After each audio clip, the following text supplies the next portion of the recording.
Hey, Minifish. What is it, the 29th of August, 2024? I do sincerely pray you're all doing well. I was just looking into this anti-Semitism bill, H.R. 6090, which is a very interesting number to me. It brings me to Psalm 69. There's a lot adding up with this bill, which I do plan to do a video on, God willing, as I believe it will be used essentially to outlaw certain Bible scriptures and free speech in general. But as I was researching, I came across these two particular guys who are both professing Christians and both self-identify also as Jews. Now, this is interesting, but both of these guys have very large followings, very large. But what I saw was that they had some very interesting similar patterns between them. And I came to realize that both of them are what we know as gatekeepers. Now, a gatekeeper is simply someone who controls access to something, like information, for instance, and uses their influence to steer people in a desired direction. Amir Sephardi is one of them, and he is gatekeeping 9/11, just to keep the Christians in the dark about the truth of the matter. And Jonathan Cahn is doing the same thing basically on the October 7th Hamas-Israel attack. Both false flags. The Israel attack has been dubbed Israel's 9/11. So they're both 9/11 centric, if you know what I mean, just in the pattern of the whole ritual of 9/11. And Jonathan Cahn is credited handsomely, I might add, with predicting or prophesying the October 7th attacks, Israel's 9/11, the day before it happened, and with uncanny accuracy. He was so surprised he wrote a book about it, okay? Now, I'm not picking on these two. They are the ones that came up before me today, okay? With this pattern, and they seem to follow it. And I was just moved to illustrate, what a gatekeeper can be defined as, the tactics they use, and the damage that they can do. Making these observations on Mr. Sephardi and Rabbi Cahn are purely speculation, along with some educational and historical events. This video will never fly on YouTube. Anyway, check this out. Well, here's the amazing thing. There's a mystery in this book, in the Dragon's Prophecy, that I actually was sharing before I wrote the book, and I'm sharing it at the congregation Beth Israel that I lead in New Jersey, and that mystery ordained that there would be an attack on Israel in the year 2023. The attack would take place in October. It would happen on a Saturday, a Sabbath day.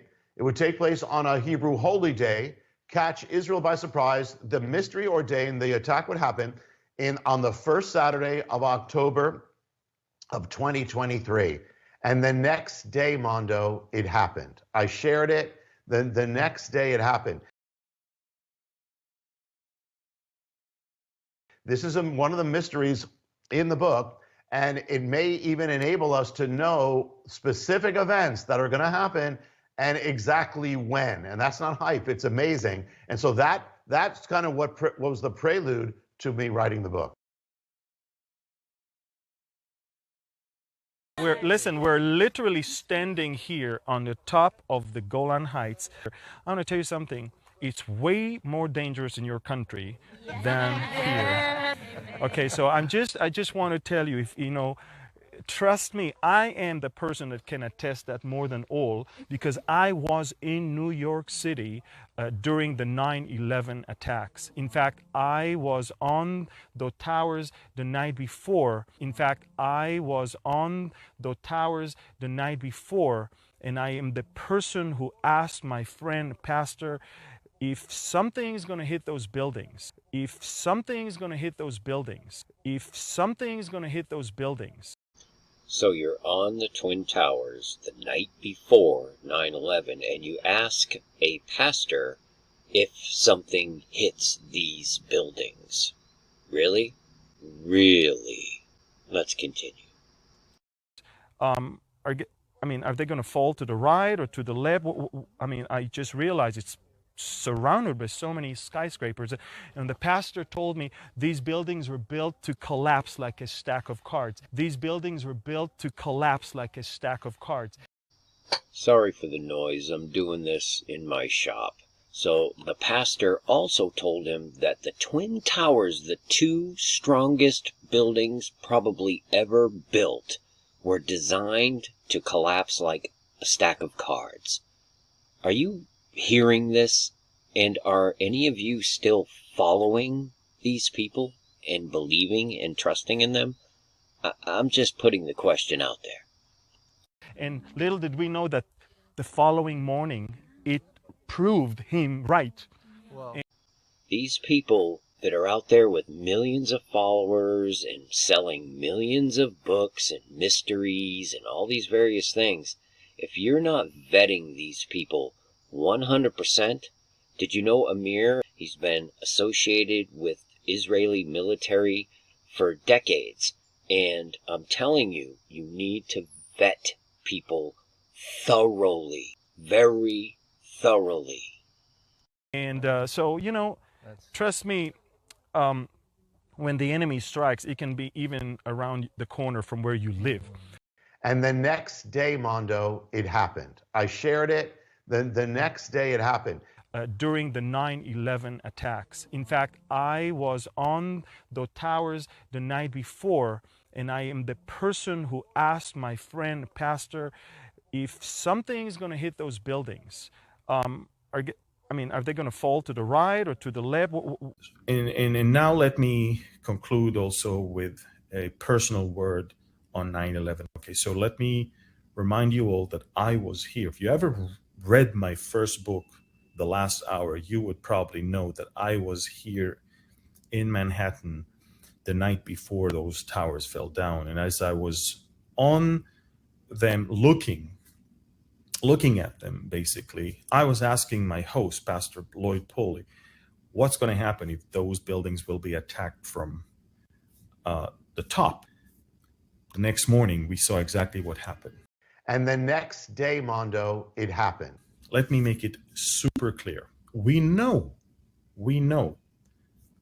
Israel knows, the Western world knows, Russia knows, China, we all know. We have planes missing, gone, pilots, crew, passengers, they're gone. He's telling you right there, the planes, pilots, passengers, all gone. To this day, still not accounted for, because there were no planes, there were no pilots, and there were no passengers. And we have not only videos on world news, but private videos of people who filmed the World Trade Center when he was hit on Tower 1, and then as the second plane hit. Our purpose was to document the event. I know people who saw it, people who were either in Manhattan or across the Hudson on Jersey side, seeing the planes hitting the towers. Our purpose was to document the event. Once we started talking to them, they were pretty much like, hey, we're not against you, we're with you.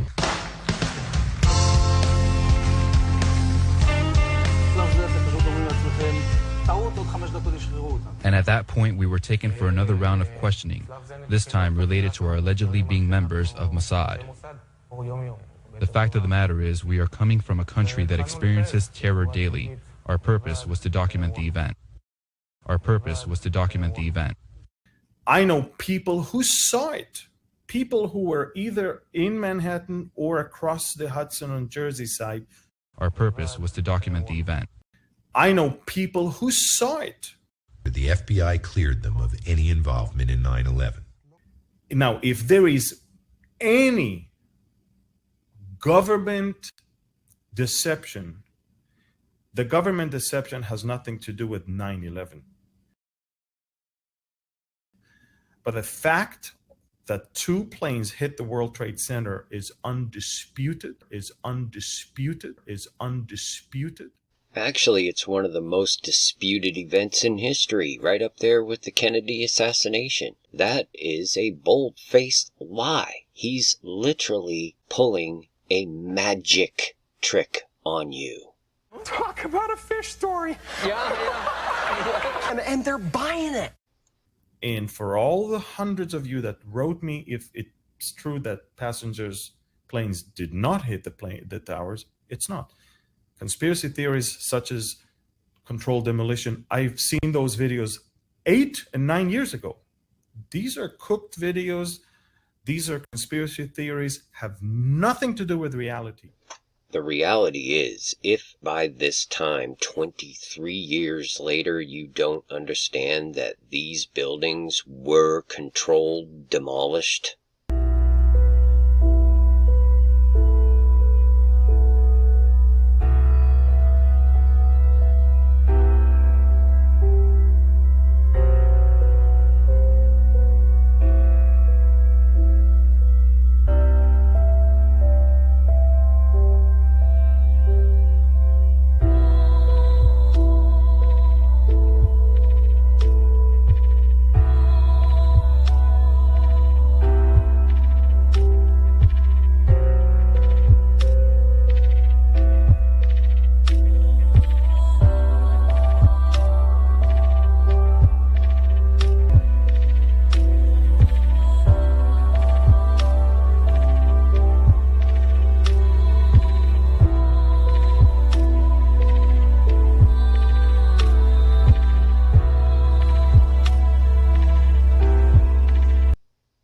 not even mentioning Building 7, where they were told to pull it. I remember getting a call from the fire department commander telling me that they were not sure they were going to be able to contain the fire. And I said, we've had such terrible loss of life. Maybe the smartest thing to do is pull it. And they made that decision to pull, and then we watched the building collapse.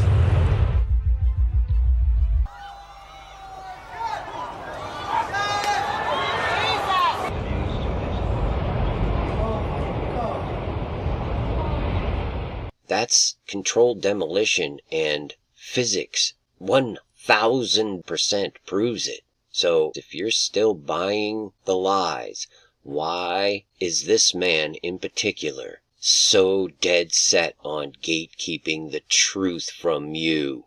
And what makes you think that Amir and Jonathan Cahn and many more like them aren't keeping many more things from you? This is a serious matter. We know the terrorists. We know where they train. We know how they hit. We know all of that nowadays, of course. We know. So I just want you to know, for the sake of the victims on those flights and in those towers, please refrain from spreading those conspiracy theories that have nothing to do with reality. Nothing. A lot of people lost people there, and we need to be very careful when we deal with that. And again, as I said, if you think it's controlled demolition, then where are those planes? Where are those pilots? Where are the crew? Where are the passengers? Where are the planes? You can't just cook stuff and then not relate to where the planes are. Look, we know where the planes are because they hit those buildings. The explosion in those buildings is an explosion of tons of gallons of fuel. We've seen that. Now, for what it's worth, I know that there are far greater experts than myself that could attest to these things, but for the last 40 years of my life, I've worked as a structural steel iron worker. I built buildings similar to the World Trade Center, and 10 of those years plus were spent as a pipeline welder, dealing with everything from steam to jet fuel. I've seen jet fuel burn. I know the temperatures at which it burns, and I am telling you that it would be impossible for an aluminum aircraft, I don't care if it has 1,000,000 gallons of jet fuel on it, it will not ever compromise the steel structure of that building to the extent that it would cause it to collapse. It is not a possibility. They were rigged. A little over a year before September 11th, an Israeli art group named Gelatin, which is also coincidentally the name of high-powered explosives, began an ongoing project on the 91st floor of the World Trade Center to add a balcony to one of the floors. Now, if you look a little closer at this picture, it says BB18 on it. Now, BB18 is a popular fuse housing for when you have 1,000,000 wires and you need to organize them for something. I don't know how many wires you would need to put a balcony outside, but my guess would be 0. Now, one night, while they were working on this, they went to a whole bunch of floors and put E-Team, showing that they had access to all these floors, which is exactly the only pictures of them are standing next to 100 fuse boxes that are used to rig up things like bombs. Their name is Gelatin, which is a high-powered explosive, on the exact same floors where the first explosion hit. I had no idea it was a plane. I just saw the entire top part of the World Trade Center explode.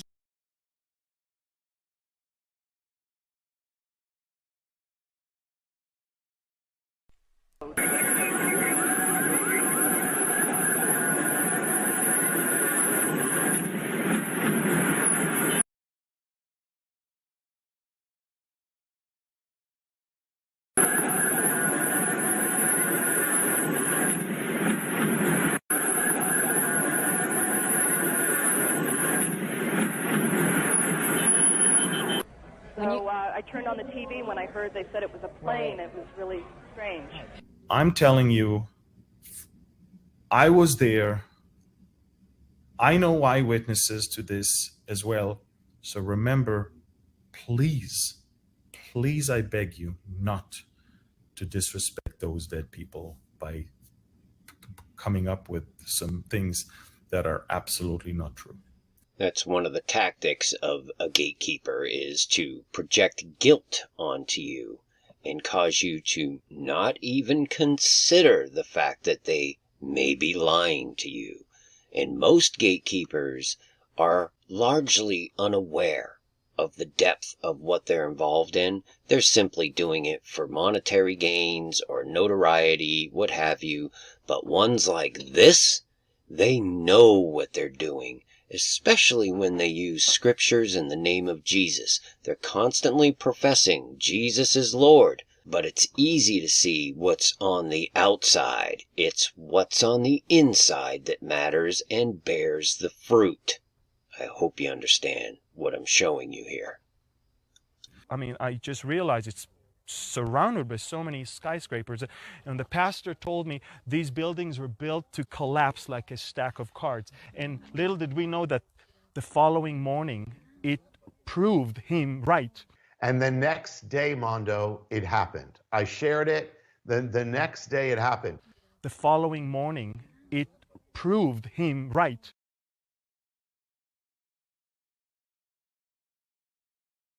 Finally, my brethren, be strong in the Lord, and in the power of his might.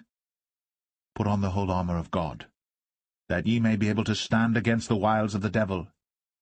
For we wrestle not against flesh and blood, but against principalities, against powers, against the rulers of the darkness of this world, against spiritual wickedness in high places. Wherefore take unto you the whole armor of God,